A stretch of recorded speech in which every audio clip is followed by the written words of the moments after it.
कहानी की शुरुआत होती है एक युवा जोड़े मैट और नादिया से, जो अपने नए घर में शिफ्ट होने आते हैं। ये घर बिल्कुल सुनसान इलाके में होता है, न आसपास कोई दूसरा घर न ही आबादी। शहर के शोर शराबे से तंग आकर इन दोनों को शांति चाहिए थी और ये खूबसूरत घर मैट को काफी कम कीमत में मिल गया था। जैसे ही ये दोनों अंदर आते हैं, घर की हालत देखकर हैरान रह जाते हैं। सब कुछ टूटा फूटा, बिल्कुल ऐसा लगता है जैसे सालों से यह जगह खाली पड़ी हो। दोनों साफ सफाई शुरू कर देते हैं। जो भी बेकार सामान होता मैट खिड़की से बाहर फेंकने लगता है। किचन साफ करते समय नादिया को एक मरा हुआ पक्षी दिखता है। वह उसे दफनाने के लिए बाहर ले जाती है, पर तभी ऊपर वाली खिड़की से मैट आवाज लगाता है। नादिया मुड़कर मैट की तरफ देख लेती है और जब वापस पक्षी की तरफ नजर जाती है तो वह परिंदा वहीं से गायब होता है। ये देखकर नादिया को बात अजीब लगती है। आखिर वह चिड़िया अचानक कहाँ गायब हो गई। उधर मैट को दीवार पर कुछ अजीब सा नजर आता है। वह वॉलपेपर को फाड़कर हटा देता है तो अंदर एक बड़ा सा दरवाजा निकल आता है, जिसे खोलने के लिए चाबी चाहिए होती है। मैट चाबी ढूंढने लगता है और उसे वही चाबी बाहर फेंके गए कबाड़ में मिल जाती है। वह चाबी ताले में लगाकर दरवाजा खोल देता है। यहीं पर नादिया भी आ जाती है। दरवाजे के पीछे काला गहरे अंधेरे वाला एक कमरा सा स्पेस था, बिल्कुल घना अंधेरा। जैसे ही ये दोनों उस कमरे के अंदर कदम रखते हैं, बाहर की लाइटें अचानक ब्लिंक फ्लिकर करने लगती हैं। दोनों को कुछ गड़बड़ महसूस होती है। मैट कहता है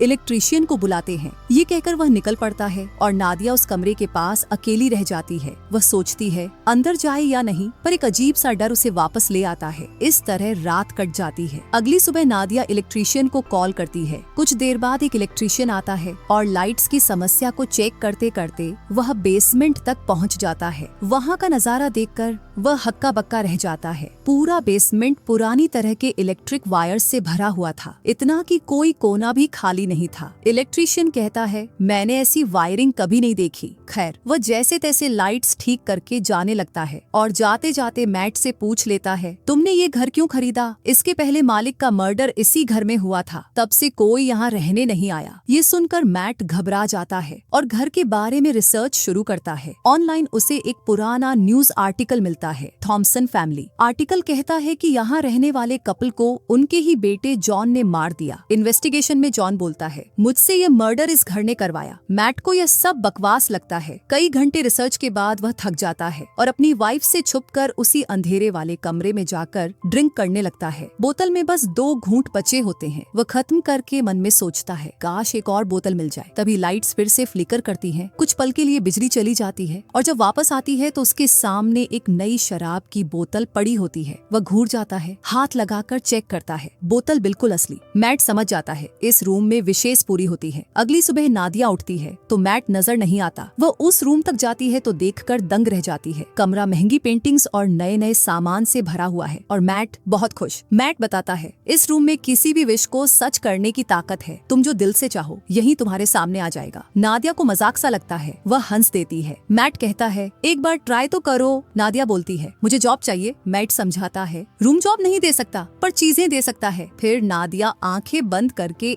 $1000 की विश करती है और पलक झपकते ही पैसे सामने। अब भी थोड़ा शक होता है तो वह $1 मिलियन मांगती है और इस बार भी तुरंत कैश। अब नादिया को यकीन हो जाता है कि यह कोई नॉर्मल रूम नहीं, ये हर ख्वाहिश पूरी करता है। फिर दोनों एक के बाद एक महंगी वाइन्स, एक्सपेंसिव कपड़े, डायमंड, गोल्ड, खाने पीने की रेयर चीजें और ढेर सारा कैश मंगवाते रहते हैं। रातों रात ये दोनों मिलियनेयर बन जाते हैं और लाइफ फुल ऑन मजे में चल पड़ती है। जब भी कोई विश होती, लाइटें टिमटिमाती और विश बेसमेंट के रूम में पूरी हो जाती। पार्टियां, डांस, लेविश लाइफ, सब कुछ टॉप पर इनकी यह चमक दमक ज्यादा दिन नहीं चलती, क्योंकि अब किस्मत का रुख बदलने वाला था। रूम लगभग सब कुछ दे सकता था, पर एक चीज जो सबसे बड़ी ख्वाहिश थी, एक बच्चा। रूम यह भी दे सकता था, लेकिन दोनों इस बात के लिए तैयार नहीं थे। एक दिन मैट नादिया को बच्चे का झोला गिफ्ट करता है, संकेत कि हमें बेबी के लिए ट्राई करना चाहिए। मैट समझाता है कि एक बार और कोशिश करे, पर नादिया मना कर देती है।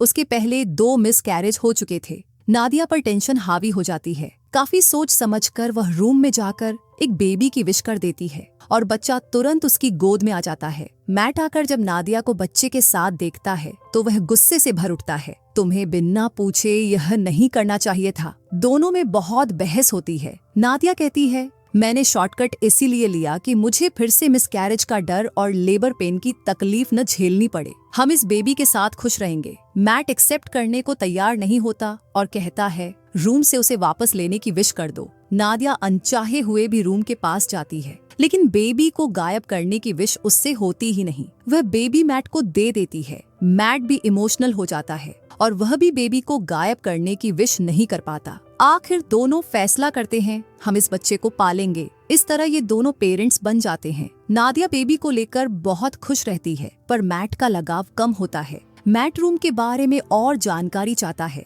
रिसर्च करके उसे पता चलता है जिस लड़के जॉन ने अपने पेरेंट्स को मारा वह अभी भी जिंदा है और मेंटल हॉस्पिटल में है। मैट विश वाले पैसों में से कुछ कैश पॉकेट में डालता है और जॉन से मिलने निकल पड़ता है। हॉस्पिटल पहुंचकर नर्स पूछती है, क्या तुम रिपोर्टर हो? 45 साल से कोई अपनों का यहाँ नहीं आया। मैट झूठ बोल देता है, हाँ मैं रिपोर्टर हूँ। थोड़ी देर बाद बूढ़ा हो चुका जॉन आता है। टेबल पर बैठकर वह कहता है, मैं तुम्हारा ही इंतजार कर रहा था। मैट सीधा सवाल करता है, रूम के बारे में क्या जानते हो? तुमने पेरेंट्स को क्यों मारा? जॉन कहता है, मैंने नहीं, रूम ने मुझसे यह करवाया। वह मुस्कुराकर बोलता है, अभी तुम मजे ले रहे हो, खाना पीना महंगी चीजें, पर जल्द ही इसकी कीमत देनी पड़ेगी। जितनी जल्दी हो सके इस घर को छोड़ दो। मैट को लगता है उसका दिमाग ठीक नहीं। वह निकल पड़ता है। वापस आते वक्त पेट्रोल पंप पर जब वह पैसे देने के लिए पॉकेट से नोट निकालता है तो उसके हाथ में राख निकलती है। वह परेशान हो जाता है और दूसरी पॉकेट से पैसे देकर सीधा घर पहुंचता है।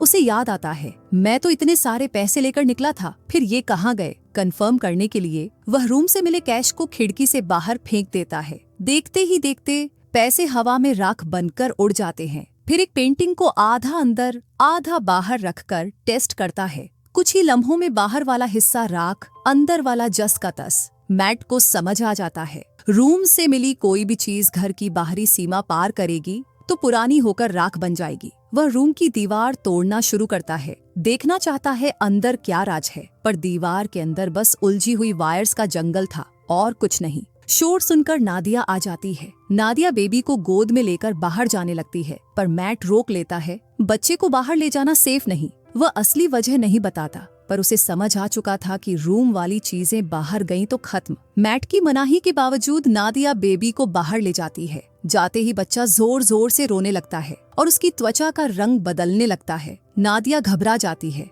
मैट दौड़कर उसे वापस अंदर लाता है और कुछ सेकंड में वह छोटा बच्चा 8 साल का लड़का बन चुका होता है। यहाँ मैट नादिया को सारी सच्चाई बताता है। रूम विश पूरी करता है, पर जो चीजें वह देता है उन्हें बाहर नहीं ले जा सकते, वरना सब राख। नादिया को बहुत बुरा लगता है। दोनों तय करते हैं इस बच्चे को घर के अंदर ही रखेंगे, कभी बाहर नहीं ले जाएंगे। नादिया उसे अपना बेटा मान लेती है और नाम रखती है शेन। शेन अलग तरह का बच्चा था। न उस पर समझाने का असर होता, न वह किसी की बात मानता। उसकी आदतें भी अजीब, खाने के समय बर्फ खाना। फिर भी नादिया उससे बेहिसाब प्यार करती है। वह शेन को समझाती है, बाहर खतरनाक लोग हैं, वे तुम्हें नुकसान पहुंचाएंगे। इसलिए वह खिड़की और दरवाजे से बाहर की दुनिया को बस दूर से देखता रहता। नादिया जब भी बाहर आती जाती मेन डोर पर ताला लगा देती ताकि शेन बाहर न निकल जाए। एक दिन जब शेन स्नो ग्लोब से खेल रहा होता है, मैट आता है। क्योंकि मैट को शेन से लगाव कम है, वह उसे डांट देता है, यहाँ मत खेलो। शेन घबरा जाता है। ग्लोब हाथ से गिरकर टूट जाता है। उस रात शेन चुपचाप मैट और नादिया की बातें उनके कमरे के पास खड़ा सुनता है। दोनों रूम के बारे में बात कर रहे होते हैं। शेन को शक होता है, जरूर उस रूम में कुछ ऐसा है जिससे मैं अनजान हूँ। ये लोग मुझे बाहर क्यों नहीं जाने देते? वह टॉर्च लेकर घर की तलाशी लेता हुआ बेसमेंट तक पहुँच जाता है। उलझी हुई वायर्स के बीच से होकर आखिर वह उस रूम तक आ जाता है और यहीं उसे सब पता चल जाता है। पूरी रात लाइट्स ब्लिंक करती रहती हैं, पर मैट और नादिया नींद में होते हैं। सुबह मैट को अपने बगल में एक नया स्नो ग्लोब दिखता है और कुछ दूर टूटा हुआ ग्लोब भी। वह परेशान, नया ग्लोब किसने बनवाया? वह नादिया से पूछता है, क्या तुमने विश से यह ग्लोब लिया? नादिया मना करती है। तभी फिर से लाइट्स ब्लिंक करती हैं और दोनों समझ जाते हैं ये काम शेन का है। दोनों भागते हुए रूम तक जाते हैं। वहां जाकर उनकी आंखें फैल जाती हैं, क्योंकि शेन को बाहर जाने नहीं मिलता। उसने दिल से बाहर वाली दुनिया मांगी, एक बड़ा आउटडोर एरिया जहां खुला आसमान और घना जंगल, और यहीं वे मजे से खेल रहा होता है। नादिया अपने बेटे की बनाई दुनिया देखकर खुश हो जाती है और उसके साथ खेलती है, पर मैट परेशान। उसे डर है कि शेन कहीं गन या कोई डेंजरस चीज न मांग ले। मैट शेन को हाथ पकड़कर घर के अंदर ले आता है। मैट रूम की चाबी पॉकेट में रखकर शेन को वहां जाने से मना करता है। नादिया रोकती है। हम उसे बाहर तो जाने नहीं देते, अब उसने अपना आउटडोर बना लिया है, वहां जाने से किसी को खतरा नहीं। पर मैट नहीं मानता। शेन अभी नादान है, गलती से कुछ गलत विश हो गई तो हम दोनों खतरे में आ सकते हैं। तभी फोन की घंटी बजती है। परमिशन के बिना शेन कॉल उठा लेता है। मैट तुरंत फोन ले लेता है। लाइन पर जॉन होता है। शेन की आवाज सुनकर समझ जाता है कि मैट ने एक बच्चा विश किया है। मैट सब बताता है, इससे छुटकारा कैसे मिले। किचन वाले दूसरे फोन से नादिया चुपके से सब सुन रही होती है। जॉन अपनी सच्चाई बताता है, मैं भी विश से लाया गया बच्चा हूँ। मैंने पेरेंट्स को इसलिए मारा क्योंकि मुझे बाहर की दुनिया देखनी थी, पर जैसे ही मैं बाहर निकलता मेरी उम्र बढ़ने लगती। रूम ने बताया, अगर सच में बाहर निकलना है तो उस इंसान को मारना पड़ेगा जिसने तुम्हें विश किया। मैंने जिस औरत ने मुझे विश किया था उसे मार दिया और उसके हस्बैंड को भी। इसी वजह से मैं जेल मेंटल फैसिलिटी में हूँ। शेन की कहानी मेरी ही तरह है। अगर तुम उसे आजादी देना चाहते हो तो जिसके विश से वह आया है उसे मारना होगा। अगर तुमने विश किया तो तुम अपनी कुर्बानी दो। अगर तुम्हारी वाइफ ने किया तो फिर। ये बातें नादिया भी सुन लेती है। वह टूट जाती है, कार निकालती है और घर छोड़ देती है। खुद को खत्म कर देने का सोचती है पर कर नहीं पाती। इधर मैट टेबल पर शेन के साथ डिनर करने लगता है। शेन पूछता है, मेरी मॉम कहाँ गई, और कई सवाल। मैट झुंझलाकर बोल देता है, तुम हमारे असली बेटा नहीं, तुम्हारे कोई रियल पेरेंट्स नहीं। गुस्से में वह शेन को रूम से बाहर निकाल देता है। शेन रोता हुआ अपने कमरे में चला जाता है। कुछ देर बाद मैट को अपनी गलती का एहसास होता है। वह शेन के रूम में जाकर माफी मांगता है और दोनों रात भर साथ सो जाते हैं। सुबह जब नादिया घर लौटती है तो दोनों को साथ देखकर उसका दिल पिघल जाता है। मैट उससे कहता है, मैं तुम्हारी बहुत फिक्र कर रहा था, मुझे माफ कर दो। मैंने शेन पर चिल्लाया, तुमसे झगड़ा किया। दोनों पास आने लगते हैं और इंटीमेट होने के वक्त शेन चुपचाप दरवाजे से सब देख लेता है। उसके दिल में भी नादिया के लिए अजीब सी आकर्षण पैदा होती है। वह इंतजार करता है जब दोनों सो जाएं। रात को चुपके से वह मैट की पॉकेट से मेन डोर की चाबी चुरा लेता है। अगली सुबह फ्रंट डोर खुला मिलता है। मैट और नादिया समझ जाते हैं कि शेन बाहर निकल गया। दोनों घबरा जाते हैं, कहीं वह मर न गया हो। पर कुछ ही देर में घर के एक और हिस्से में वह दिखाई पड़ता है। अब वह जवान, ताकतवर और हथियार के साथ। वह गन पॉइंट पर दोनों को धमकाता है। नादिया समझाने की कोशिश करती है पर मैट अचानक उस पर झपटता है। फाइट शुरू। झपटते झपटते नादिया को जोर का धक्का लगता है। वह गिरकर बेहोश हो जाती है। होश आते ही मैट बोलता है, शेन को गलती से गोली लग गई, वह मर गया। नादिया रोने लगती है। मैट उसे संभालकर घर के अंदर ले आता है। यही कहानी पलटती है। जो आदमी नादिया को अंदर लाया वह असली मैट नहीं, शेन था, जिसने रूम से विश करके अपना रूप मैट जैसा बना लिया। इधर असली मैट दूसरे कमरे में होश में आता है और पूरे घर में नादिया को ढूंढता है। लाइट्स फिर से टिमटिमाती हैं। मैट रूम तक जाता है पर वहाँ नादिया नहीं। उसे समझ आ जाता है शेन ने रूम का इस्तेमाल करके नादिया को इसी जंगल जैसी दुनिया के अंदर एक डुप्लीकेट घर में शिफ्ट कर दिया है। मैट दीवार और वायर्स के जंगल को पार करके उस विशाल रूम जंगल में उतर जाता है। यहाँ उसे एक और घर दिखता है, बिल्कुल उनके घर की नकल। मैट को समझ आता है शेन ने यह सब इसलिए किया ताकि वह नादिया को अकेला कर सके। मैट दौड़ता हुआ डुप्लीकेट घर तक पहुंचता है। शेन नादिया पर जबरदस्ती करने की कोशिश कर रहा होता है। मैट को देखकर शेन फिर लड़ाई के मूड में आ जाता है।